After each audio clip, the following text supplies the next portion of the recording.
ইমামে হোসেন কারবালা প্রান্তরে আমাদেরকে কি মেসেজ দিয়ে গিয়েছেন, আমাদেরকে কি শিক্ষা দিয়েছেন, আমাদেরকে কি জ্ঞান দিয়েছেন ইমামে হোসেন। বিরাদরানে মিল্লাতে ইসলামিয়া হযরত ইমামে হোসেন যখন বিরাদরানে মিল্লাতে ইসলামিয়া আপনার নিজের তলোয়ার নিয়ে বিরাদার কারবালা প্রান্তরে যাবেন, ইতিমধ্যে বিরাদার হযরত ইমামে হোসেন কারবালা প্রান্তরে ঘোড়াতে সওয়ার হলেন, তলোয়ার এক হাতে আছে, ঢাল এক হাতে আছে।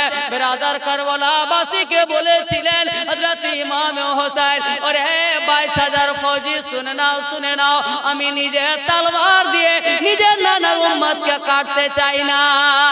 এখনো তোদের কাছে টাইম আছে রে, এখনো তোরা রাস্তা দিয়ে দে, এখনো তোরা যদি সুলা করতে চাস, এখনো যদি তোরা যুদ্ধ বন্ধ করতে চাস, আমি রাজি আছি রে। আমার বেটা শহীদ হয়ে গিয়েছে, আমি ক্ষমা করলে আল্লাহ ক্ষমা করে দেবে রে। আমার ভাতিজা শহীদ হয়ে গিয়েছে, আমি যদি ক্ষমা করি আল্লাহ তোকে ক্ষমা করে দেবে রে।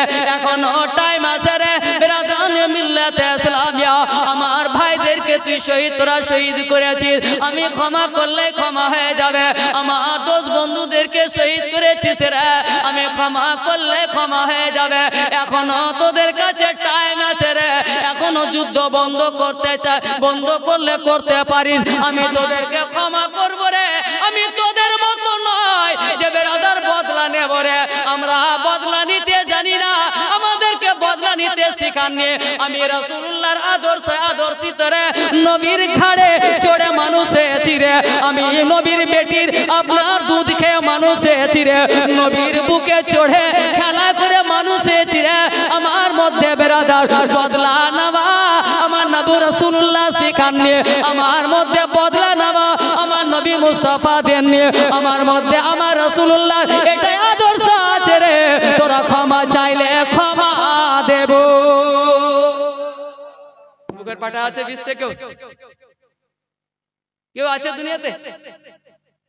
একটা লোকের নাম বলেন, পারবে এভাবে? একটা বেটা যদি কোন রকম মার্ডার হয়ে যায় বলে তার 4টা বেটাকে কাটবে, তাই না? যদি এক চড় মারে তো বলে তার মাথা ফটিয়ে লাল করবে, তাই না? সামান্য কথা, তোর বন্ধু দোস্ত বন্ধু জানের জান কথায় তর্ক করতে করতে মাথা ফাটিয়ে চলে আসলে ভাই। এই আমাদের আদর্শ। আমার হোসাইন, আমার গরিব হযরতে সরকার ইমামে হোসেন বলছেন 6 মাসের আলী আসগার নিয়ে নিয়েছিস, বন্ধ করে দে, আমি তোদেরকে ক্ষমা করে দেবো। জোরে বলুন। বিরাদরানে মিল্লাত ইসলামিয়া এরা মানবে কি করে? এরা লোভী ছিল, এদের মধ্যে লোভ ঢুকেছিল, এদের মধ্যে বেরাদার দুনিয়াদারি ছিল, দিনদারি ছিল না। ইমামে হোসেন বলেছিলেন, আমাকে শহীদ করার পরে তোরা যদি সারা জীবন তওবা করিস রে, তওবা কবুল হবে না, তোদের গুনাহ মাফ হবে না। এখনো টাইম আছে রে, আমি হচ্ছি লাস্ট কড়ি, আমি চলে গেলে তোদের তওবার দরওয়াজা বন্ধ হয়ে যাবে, তোদের ক্ষমা দরওয়াজা বন্ধ হয়ে যাবে। এখনো দরওয়াজা খোলা আছে রে। বিরাদরানে মিল্লাতে ইসলামিয়া এখনো তোরা লাইনে চলে আই রে। বিরাদরানে মিল্লাতে ইসলামিয়া বাবাজি ভাইরা, সেখানে কমান্ডার কে ছিল আপনি hayran হয়ে যাবেন বাবা। আপনার কারবালাতে 22,000 ফৌজির মালিক কে ছিল আপনার কি জানেন বাবা? আমার ছিল তার বাপ হযরত সাদ ইবনে আবি ওয়াক্কাস রাদিয়াল্লাহু তাআলা আনহু, সাহাবী রাসূল। আমার নবী যে 10 জন সাহাবীকে জান্নাতি সার্টিফিকেট দুনিয়াতে দিয়েছিলেন, জান্নাতি ঘোষণা করে গিয়েছিলেন, তার মধ্যে হচ্ছে আমাদের বাপ হযরত সাদ ইবনে আবি ওয়াক্কাস। বিরাদার বলুন তো মুসলমান, হযরত সাদ ইবনে আবি ওয়াক্কাসের ঘরে এমন বেটার জন্ম হলো যে নিজের হাতে নবীর নাতির জান নিল রে। নবীর ঘরানা উজাড় করলো, বলে তার বাপ খুব ভালো ছিল, বেটা খারাপ হবে না, এটা কোনোদিন মানবেন না। বাপের ভালাই দেখে বেটাকে ছাড়বেন না, বেটাকে ফ্যাসিলিটি দেবেন না।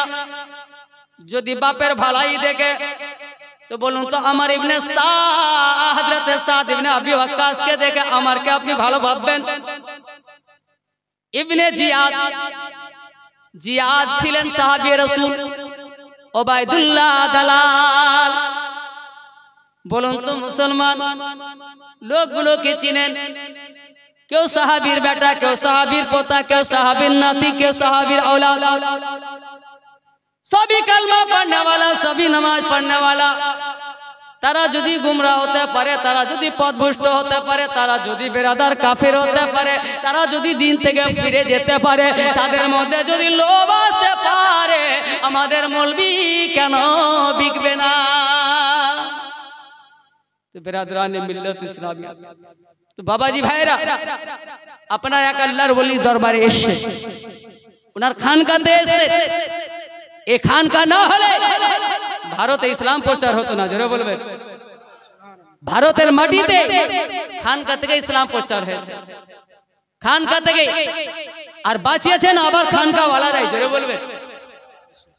ইসলাম প্রচার করেছেন খানকাওয়ালা, আর বাঁচিয়েছেন খানকাওয়ালা। জোরে বলবেন।